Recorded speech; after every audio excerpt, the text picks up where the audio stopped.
I've seen the renderings of it. I know that it's under construction right now. It's massive. It used to be a Catholic college. I'm dying to come have a look. Are you kidding? Yeah, I'd love to. Tom Cruise, John Travolta, Kirstie Alley, Juliette Lewis, Nancy Cartwright. They're all such lovely people. They don't have any experience of this. They would laugh. They say when they're told stories like this that, well, you're crazy. That's obscene. That's absurd. Well, what are you talking about? they're not allowed to hear the bad news.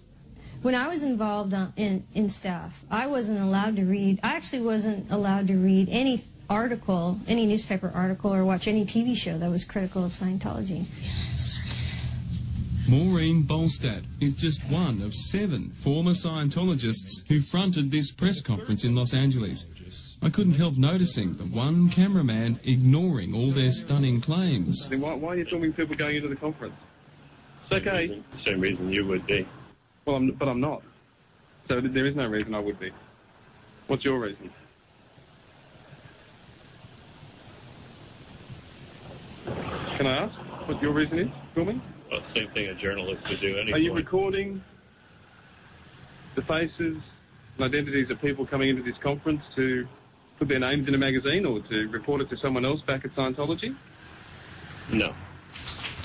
Meanwhile, back inside, Laura DiCrescenzo recounted how she signed a $1 billion-year contract with Scientology at the age of 7. Later, she claims she was forced to have an abortion. I was told by the commanding officer of my organization that she immediately started telling me that at this point the baby wasn't a baby. It was just tissue.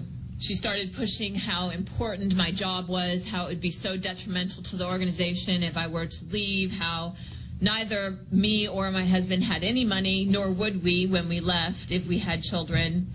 And after 2 days of this, I conceded and had an abortion. About a week and a half ago, I went in for a deposition, and the lawyer for the Church of Scientology actually asked me, he kept rewording questions to get me to say that I agreed to have an abortion. If you want to say I'm bitter about anything, yeah, I'm bitter about being physically attacked by the head of Scientology, David Miscavige. I would say that may be a little bitter. And we've only just begun. Let's ensure it's a new beginning for every being of Earth. I don't expect the head of a religion to physically assault and threaten his staff the way that man does. He is the antithesis of a religious leader, as far as I'm concerned. A Scientologist for 35 years, Jeff Hawkins has added his voice to that of several other high-ranking ex-Scientologists who claim their leader, David Miscavige, is an emotionally and physically aggressive brute. A series of claims Tommy Davis dismisses as complete fabrications. They are definitely making it up. For example, Jeff Hawkins, this is somebody who was dismissed from the church for gross misconduct, unbecoming of a member of the religious order. He knows what he did, and you can ask him. So he's making it up? He absolutely is making it up. Off camera, Tommy told us, we've done more stories on Scientology than anyone else in the world.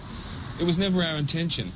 When we first started investigating Scientology nearly 3 years ago, we never dreamed we'd end up here in California looking for answers.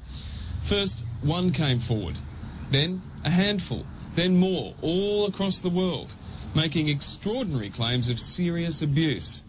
Scientology simply says all of these ex-members are liars. All of them.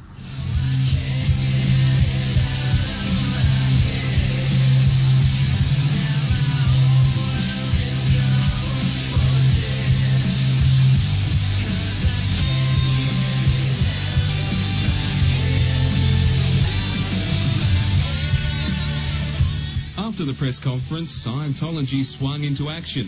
They've supplied us with dirt files on 2 of the people we interviewed.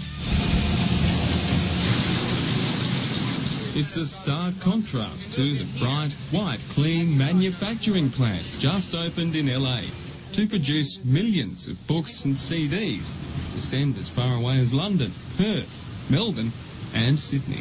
Yeah, Australia. Croydon. Finally, we arrive at Mecca. This is Scientology's holiest of holies. It's called the Flag Land Base. It's in Clearwater, Florida, about a 5-hour drive from Miami. Oh, wow. So this is the Crystal Ballroom? Scientologists from around the world have to come here to study the upper levels.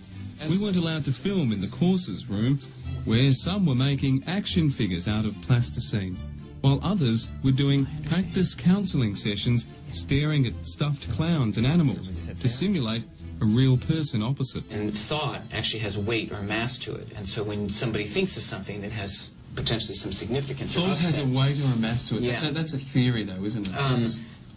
Well, that's how we operate in That's Scientology. a belief, yeah. That's a belief. But that's not been proven in science, has it? Thought doesn't have weight and mass in science. This is a religion, it's not a science. No, that's what I mean. Yeah. Supposing that thought doesn't have a weight or a mass, then that would render this machine useless. Yeah, okay.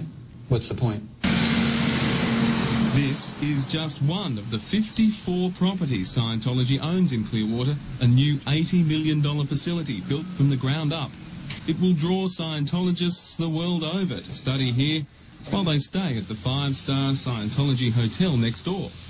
It will cater for up to 5,000 followers at any one time, relieving them of their alien thetan clusters and some of their cash, hundreds, thousands of dollars a pop. I'd love to be able to show people so that people can judge for themselves whether or not you make too much money, whether or not you make money the right way, whether or not your costs are properly being spent. I guess just judge what kind of group you are. But we can't really do that. We have to take your word for it. Well, here's the thing: is that you're. Yeah, I guess so. Yeah, that's all right. That's all right. Clearly you don't think it's all right, and you have your view on it. What I think doesn't matter, Tommy. But the point is, what I think does not matter. I'd love to see the books. But in terms of how you conduct yourself, it's obvious that you have opinions on it, and that's okay. And I accept my opinions have nothing to do with my reporting on Scientology. But the thing is that when you ask questions like that, you're engaged in an advocacy for people who are attacking the church, because factually, people who are actually giving the money and the Scientologists who are in the church and who are donating to the church, they're very happy about it. If people don't want to donate, I know. they Nancy can leave. Cartwright loves donating money. They can leave. Just leave. Sounds easy, doesn't it? Some who've done it tell horror stories of being cut off from family and friends left behind, followed, threatened. Mark Headley made a break for it in 2005. They chased me down the highway as I was heading into the local town, and they insisted that I come back. They're yelling at me out the window, "You got to come back. You can't leave. Think about what you're doing." And I just refused. Continued to drive on, and they actually ran me off the road on my motorcycle. Mark left behind his wife Claire, but a few weeks later she too escaped, and they remained together, trying to educate those whom they say are still trapped in a web of senseless lies. The end goal is to be I suppose I would put it I was saying happiness, and my true selfness. Wouldn't that be cool if we were all just really functioning and there weren't any wars and we were treating each other with respect and love and we were ethical? And isn't that a world we'd all want to live in? Tommy had a camera crew filming me as I filmed him. Will they now use it to attack me? Tommy said he couldn't think how or why he would. Despite the time I've spent with Tommy, I'm left with lingering questions. The most important one is one that you, watching this, will have to answer for yourself. Who and what do you believe? In Scientology, we believe that anybody's abilities are potentially godlike. That's Bryan Seymour with that exclusive look inside Scientology, and tomorrow it gets nasty. You're an advocate for the senator. Tommy goes after Senator Nick Xenophon, calling him a liar and labelling his behaviour appalling, and the senator hits back. Senator Xenophon used parliamentary privilege to essentially call for a witch hunt and abuse that parliamentary privilege to make unsubstantiated and unsupported accusations. This is about the victims. This is about people who've been treated terribly. This is about protecting people from harm. We'll have that and more on the church's plans for Australia tomorrow.